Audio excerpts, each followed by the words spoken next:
Olá, queridos alunos, queridas alunas, sejam bem-vindos a mais uma aula de Geografia do Fortalecimento Pedagógico, de oitavo e nono anos. Essa aula também serve para o EJA 3 e 4 segmentos.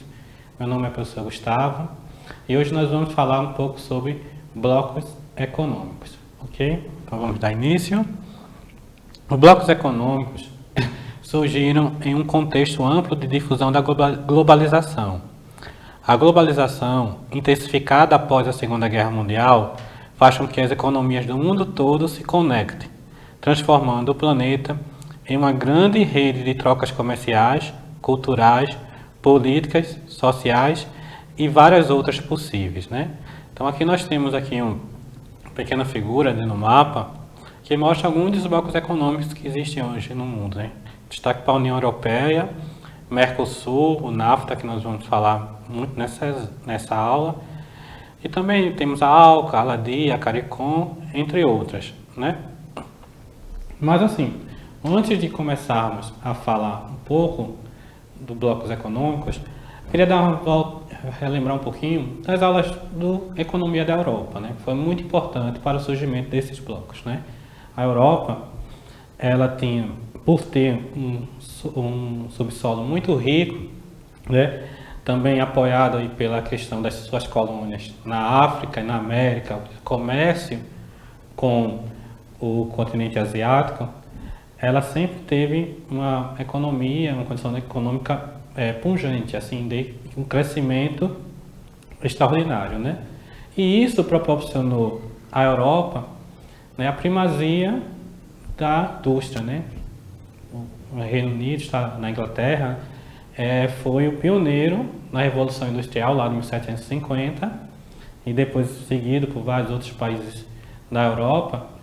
Então, essa Revolução Industrial colocou a Europa como uma grande potência econômica, certo? Porém, após a Primeira e a Segunda Guerra Mundiais,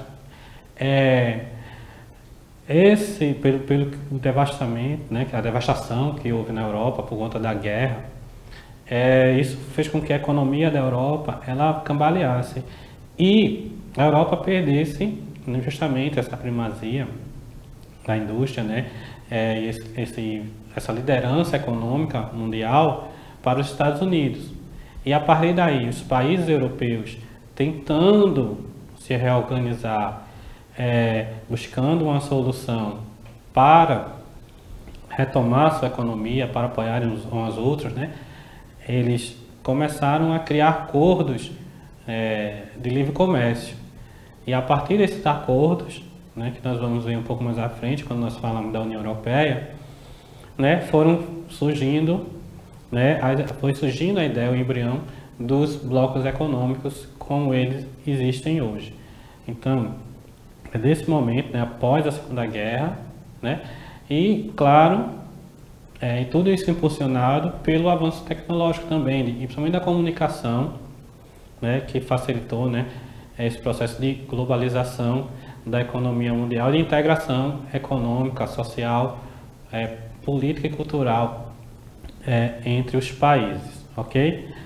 Então, vamos dar uma olhadinha aqui nos tipos de blocos econômicos. Os blocos econômicos, eles passam por diversas etapas para sua formação, né? É como se o bloco econômico ele fosse uma escadinha, né, com 4 degraus, e a cada degrau você vai evoluindo na formação do bloco econômico.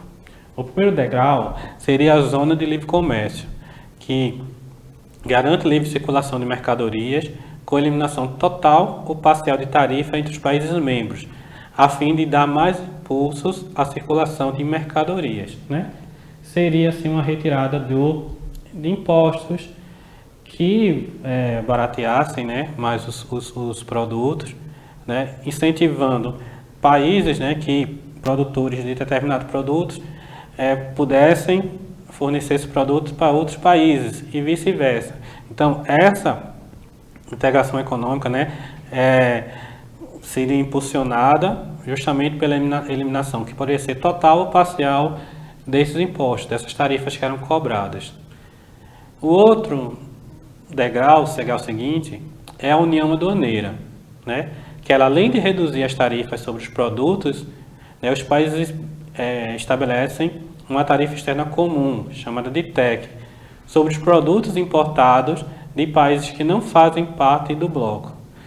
Um exemplo, o Mercosul faz isso. Então, como é que funciona a União Aduaneira? Lembrando aí que nesse tem um detalhe importante, né? Uma etapa, ela sempre está agregando a etapa anterior. Então, a União Aduaneira, ela tem a Zona de Livre Comércio, mais a tarifa externa comum. Então, se você faz parte do bloco, por exemplo, como o Mercosul, então você tem dentro do Mercosul, né, a eliminação total ou parcial de tarifas da Zona de Livre Comércio para facilitar comércio entre países como Brasil, Argentina, né? Mas além disso, na União Aduaneira, você tem uma tarifa que vai ser cobrada para produtos importados de países que não fazem parte do bloco, então da União Europeia, dos Estados Unidos, de outros países que não fazem parte do Mercosul.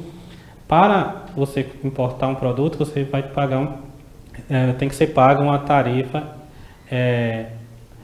externa, tem que fazer essa TEC, né, essa tarifa a mais. Para que isso? Para incentivar que esse comércio seja realizado dentro do próprio bloco.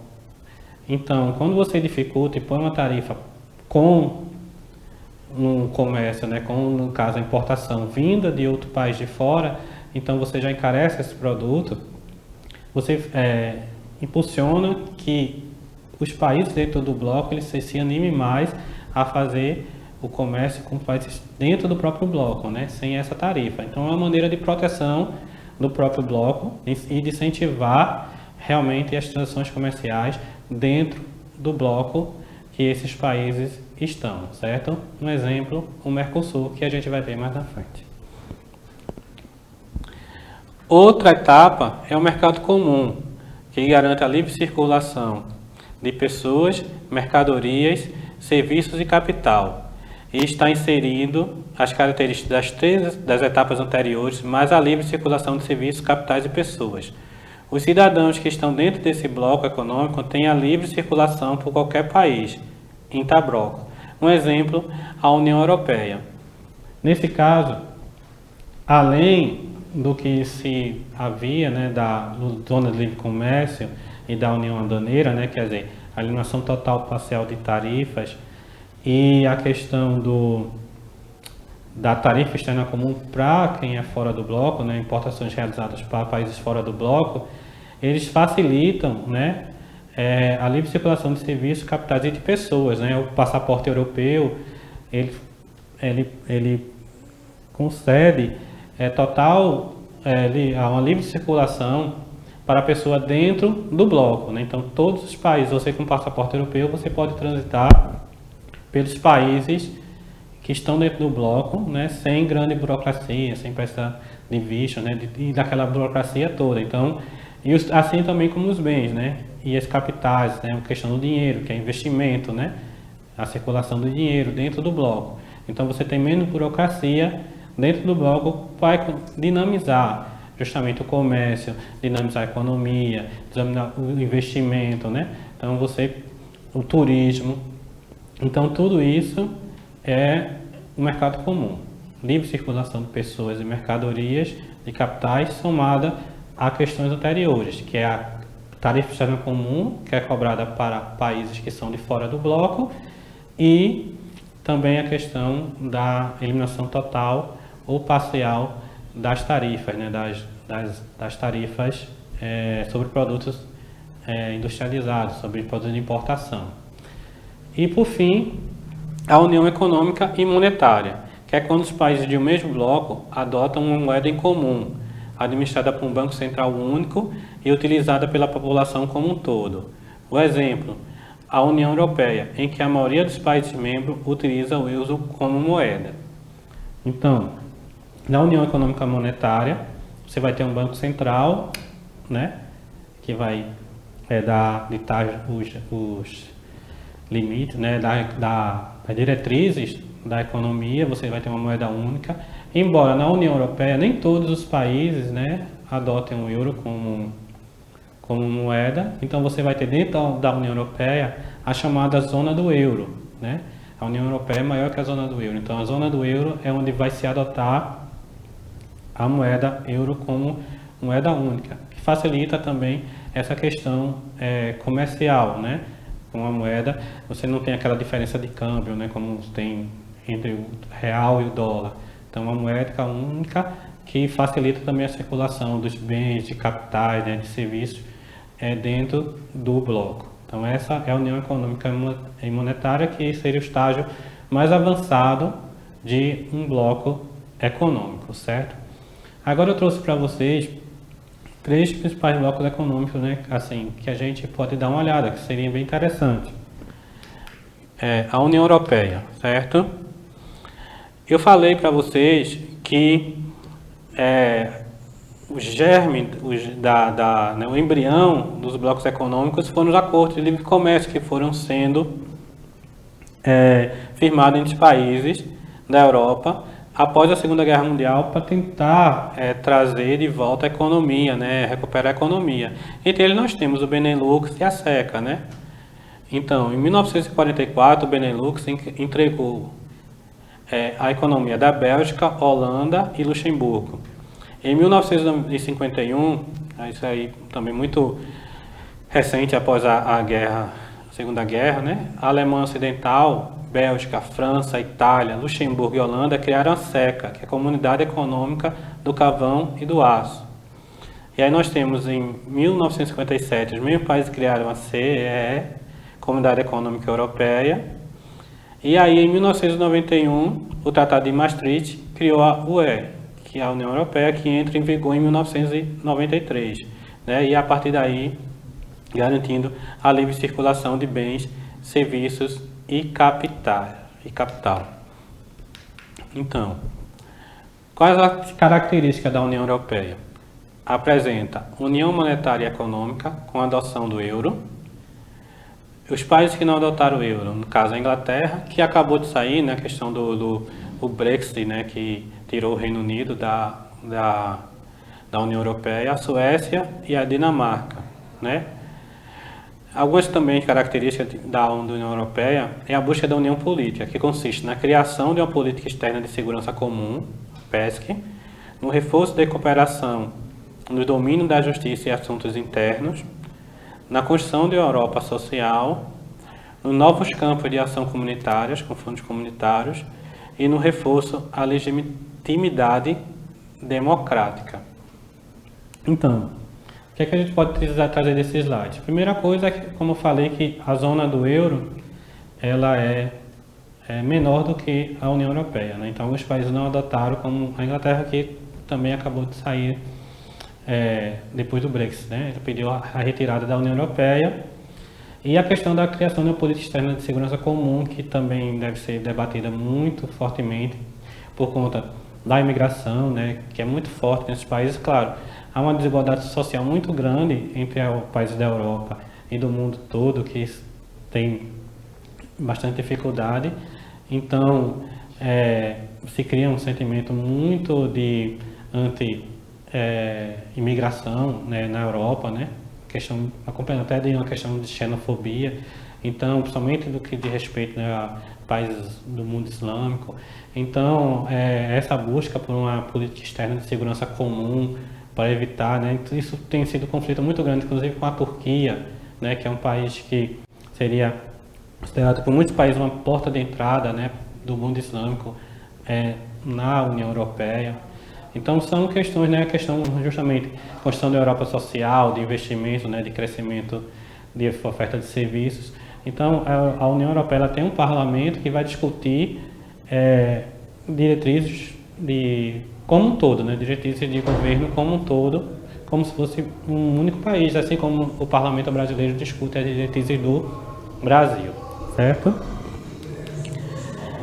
Os critérios para ingresso na União Europeia: ser um Estado de direito plenamente democrático, ser um Estado laico, no qual não haja discriminação de gênero ou de ordem étnica, manter uma política cambial e financeira rigorosa com controle inflacionário, combater a corrupção e fortalecer as instituições democráticas, estabelecer uma política ambiental com os demais membros da organização estabelecer políticas migratórias de acordo com os demais membros, certo?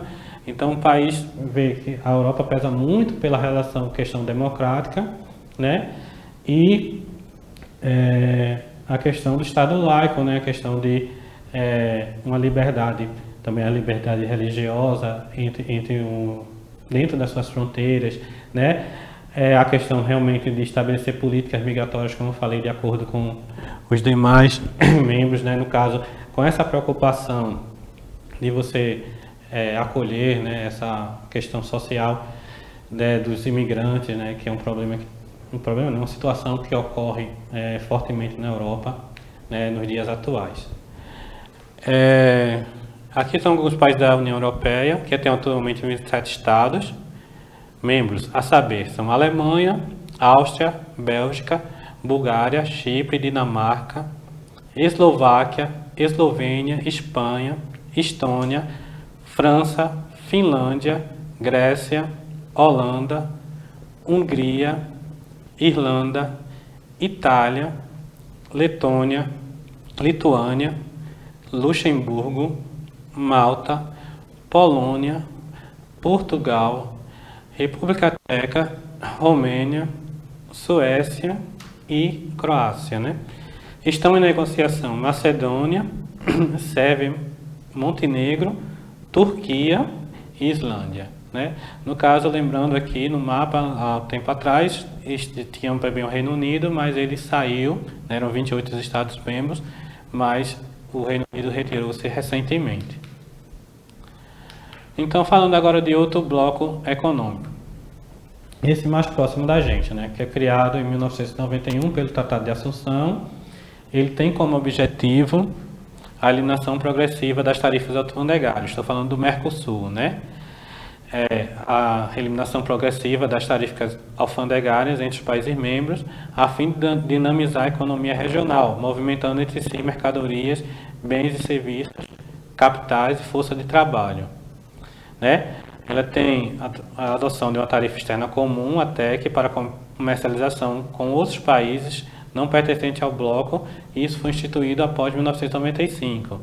E prevê, né, uma livre circulação de bens, serviços e fatores produtivos, né? A tendência é que o Mercosul, em breve, venha aí a ser já um mercado comum, né, tendo características, e quem sabe um dia venha também a se consolidar como uma união monetária econômica, né, adotando uma moeda única, fortalecendo o bloco, né, mediante a relação entre os países aqui da região, os nossos vizinhos, né, e até se tornando menos dependente, né, de outras parcerias, né, como a da União Europeia, né, e de países asiáticos.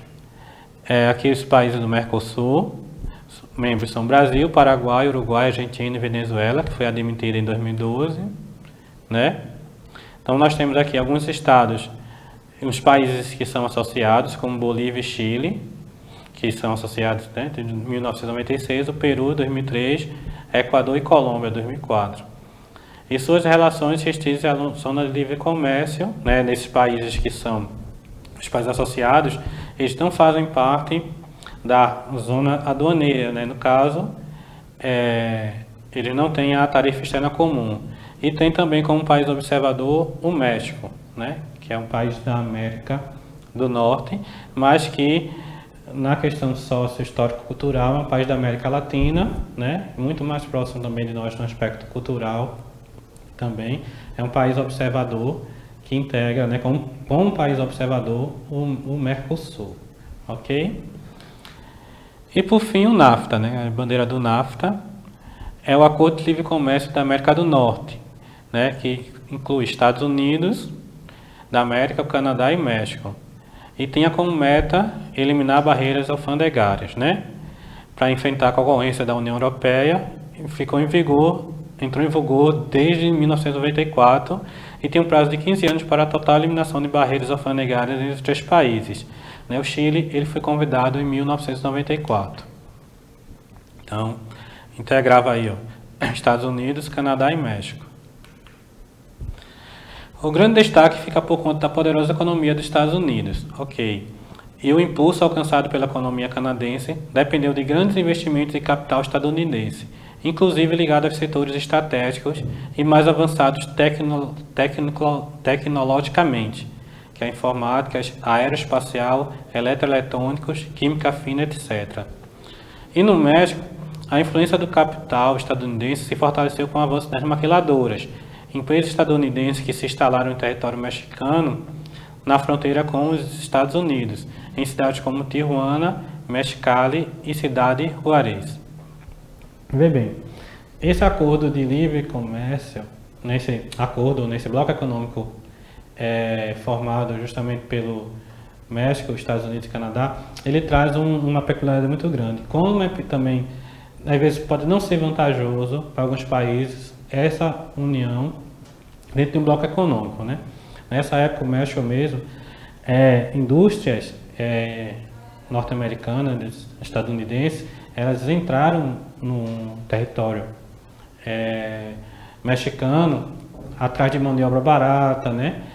Legislação ambiental deficitária, para reduzir seus custos de produção, também na área da agricultura, e acabaram causando um forte impacto na economia do México, na indústria nacional do México, na agricultura nacional do México, que ficou conhecido como efeito tequila, né? A economia do México ficou cambaleando, e foi preciso que houvesse uma força, né, externa, uma pressão internacional para que o México intervisse, os Estados Unidos intervissem para tentar solucionar um pouco essa situação. Mas, então, quando você tem economias tão diferentes, com tanta desigualdade, essa relação de bloco econômico ela pode não ser tão vantajosa para o país, porque ele vai entrar em competitividade com a indústria, na agricultura, com um país que é muito mais forte. Então, a eliminação de barreira alfandegária, das tarifas, né, pode deixar a indústria nacional, a agricultura nacional em desvantagem, certo? Porque vai oferecer produtos você vai ter concorrência com produtos de melhor qualidade, né? E sem aquela proteção justamente imposta por essas barreiras. Então é um assunto bem interessante, né? Eu acho que você pode dar uma pesquisadinha aí no seu livro, na internet, conversar com o seu professor, né? Eu espero que vocês tenham gostado dessa aula. Foi bem rápido, mas já deu para você conhecer alguns principais blocos econômicos, né? Os estágios de desenvolvimento de blocos econômicos e um pouco da história de como esses blocos surgiram, né? Vocês vão ver muito isso ainda nas provas de vestibulares no futuro. Então acho que desde já vale a pena você dar uma aprofundada no assunto. É muito interessante e tem muito a ver com o nosso dia a dia, porque influencia também na economia do nosso país, certo? Eu espero que tenham gostado. Um abraço e até a próxima aula.